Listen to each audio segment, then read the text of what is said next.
देशवासियों को बधाई देता हूं और साथ ही साथ बहुजन नायक मान्यवर कांसीराम साहब को भी भारत रत्न दिया जाए, इसकी मांग करता हूं। और जो आने वाली 31 जनवरी को बामसेफ के माध्यम से इलेक्शन कमीशन ऑफ इंडिया का जो घेराव हो रहा है, उस घेराव का हम समर्थन करते हैं और हम सारे साथी पूरी ताकत के साथ उसमें शामिल होंगे। कार्यकर्ताओं सहित पूरे देश के लोगों से आह्वान करते हैं कि 31 जनवरी को वो लोग दिल्ली में उस मुहिम में शामिल हो ताकि बैलेट पेपर को वापस लाया जा सके। इसके साथ साथ आज कुछ ऐसे तथ्य हैं जो हमारे सामने आए हैं, जो हमने बारीकी से अध्ययन किया ईवीएम के बारे में। अध्ययन करने के बाद जो चीजें सामने आई हैं, हम तो समझते थे कि सॉफ्टवेयर जो डेवलप किया जाता है उसको बनाने का जो काम कर रहा है वो टेक्निकल एक्सपर्ट कमेटी है। और टेक्निकल एक्सपर्ट कमेटी में एमिनेंट प्रोफेसर्स हैं आईआईटी के। उन आईआईटी के प्रोफेसर हैं जिस आईआईटी के अंदर देश के दलितों, पिछड़ों, आदिवासियों के साथ जो बच्चे आईआईटी कर रहे होते हैं उनके साथ उत्पीड़न की घटनाएं होती हैं और वो बच्चे कई बार सुसाइड करते हैं। तो जहां इस तरह के जातिवादी मानसिकता वाले प्रोफेसर्स हैं, जहां जानबूझ के उन बच्चों को इंटरनल एग्जाम में कम नंबर दिए जाते हैं, फेल किया जाता है, उनको डिमोरलाइज किया जाता है, और ऐसे प्रोफेसर्स, ऐसे एमिनेंट प्रोफेसर्स उस इलेक्शन कमीशन ऑफ इंडिया की टेक्निकल एक्सपर्ट कमेटी के मेंबर हैं। और वो टेक्निकल एक्सपर्ट कमेटी ही है जो सॉफ्टवेयर डेवलप करती है। और जो ये ईसीआईएल और बीएल है, ये तो हार्डवेयर बनाती है, ये तो उसको असेंबल करती है। तो हमें जो बाकी तथ्य पता लगे वो ये पता लगे हैं कि जो कंट्रोल यूनिट है उसका सॉफ्टवेयर टेक्निकल एक्सपर्ट कमेटी बनाती है और वो कमेटी उस सॉफ्टवेयर में ही ये तय कर देती है किसको जिताना है। ये टेक्निकल एक्सपर्ट कमेटी के हाथ में है। अगर टेक्निकल एक्सपर्ट कमेटी पहले से ही विन ओवर कर ली जाए, उनको खरीद लिया जाए या किसी भी तरीके से इन्फ्लुएंस में ले लिया जाए, तो जब वो सॉफ्टवेयर डेवलप करते हैं, सॉफ्टवेयर में ही अगर वो चाहे तो ये तय कर सकते हैं कि किसको जिताना है। लेकिन इसको जिताने का खेल, जो सबसे बड़ा खेल है, वो बिना टाइमर के संभव नहीं है। इस मशीन के अंदर, ईवीएम के अंदर जो कंट्रोल यूनिट है उसके अंदर बकायदा एक टाइमर लगा हुआ है जिसमें पूरा टाइम डेट दोनों चीज होती है। और अगर टाइम और डेट ना हो तो वो गड़बड़ करना मुश्किल है। मैंने इसको बड़े बारीकी से पढ़ा है और उसके आधार पर मैं आपको बता रहा हूं, कैलकुलेटर का काम करते तो इसमें टाइमर की जरूरत क्या है। क्योंकि जब वोट पड़ता है तो बकायदा किस वक्त वोट चालू हुआ पड़ना, कब वोट पड़ना खत्म हुआ, टोटल कितना वोट हुआ, उसका बकायदा पेपर पे भी मैनुअल तरीके से उसको मेंटेन किया जाता है। तो उस मशीन के अंदर टाइमर की आखिर जरूरत क्या है, उसमें क्लॉक की जरूरत क्या है। और वो ऐसा टाइमर है जिसको वोटर नहीं देखता, वो इलेक्शन कमीशन के अधिकारी जिसके हाथ में कंट्रोल यूनिट होती है केवल वो देखता है। क्योंकि जो वोटर है वो तो सीधा जाके जो कीबोर्ड है,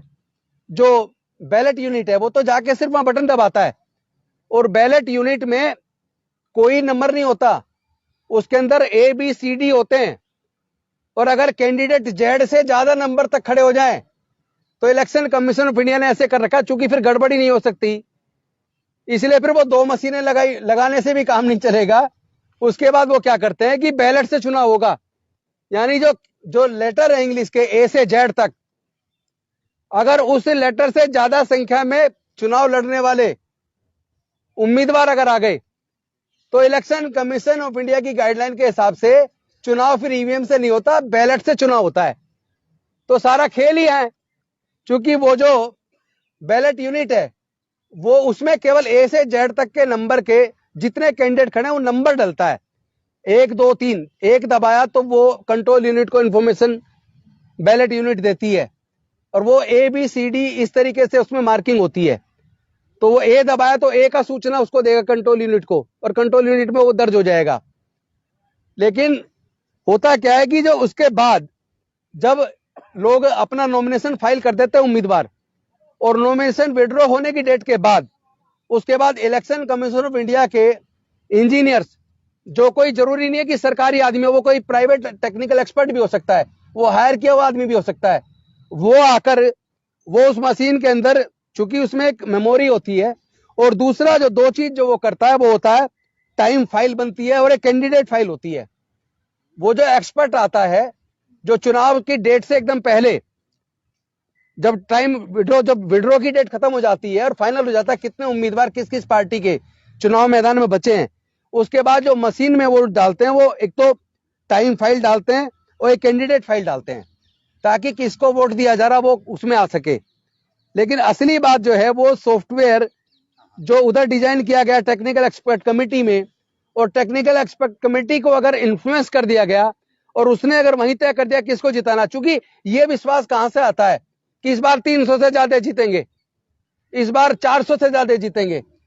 ये कॉन्फिडेंस कहां से आता है? ये कॉन्फिडेंस से वही कह सकता है जिसको पता है कि उसने इन्फ्लुएंस करके टेक्निकल एक्सपर्ट कमेटी के माध्यम से उसके अंदर सॉफ्टवेयर वो डेवलप करवा दिया है कि उन्होंने उस पार्टी को इतने चुनाव में इतने वोटों से जिताना है। अभी आपने देखा होगा पिछले दिनों मध्य प्रदेश के अंदर एक कैंडिडेट ने, बीजेपी के कैंडिडेट ने, उसने पहले ही बता दिया मुझे इतना बीजेपी को वोट मिलेगा, इतना उसको मिलेगा, और जब रिजल्ट आया तो वो वाकई उतना ही निकला, थोड़ा बहुत वोट का अंतर था। तो ये सारे ये समझ लीजिए कि जो आम वोटर का भरोसा है, जिस वोटर के भरोसे को कायम करने की जिम्मेदारी इलेक्शन कमीशन ऑफ इंडिया की है, तो वो जो वोट की उसकी चोरी हो रही है और उसको बिल्कुल डाउट उसका पक्का होता जा रहा है कि चुनाव के माध्यम से उनके वोट की चोरी हो रही है, उसको उस पर भरोसा नहीं पैदा हो रहा है, तो ये जिम्मेदारी तो इनकी है। और दूसरा डाउट इसलिए और ज्यादा मजबूत हो जाता है क्योंकि जब सुप्रीम कोर्ट ने व्यवस्था दे दी कि इलेक्शन कमीशन का गठन कि 3 जो सदस्य कमेटी होगी, एक प्रधानमंत्री होंगे, एक अपोजिशन के लीडर होंगे और एक सुप्रीम कोर्ट के चीफ जस्टिस होंगे, लेकिन माननीय मोदी जी ने संसद के माध्यम से एक कानून लाकर उसको बदल दिया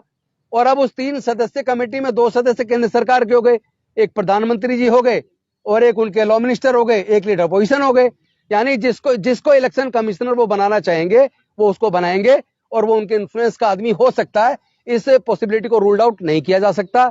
इसीलिए हम निवेदन करते हैं इलेक्शन कमीशन ऑफ इंडिया से, देश के राष्ट्रपति जी से,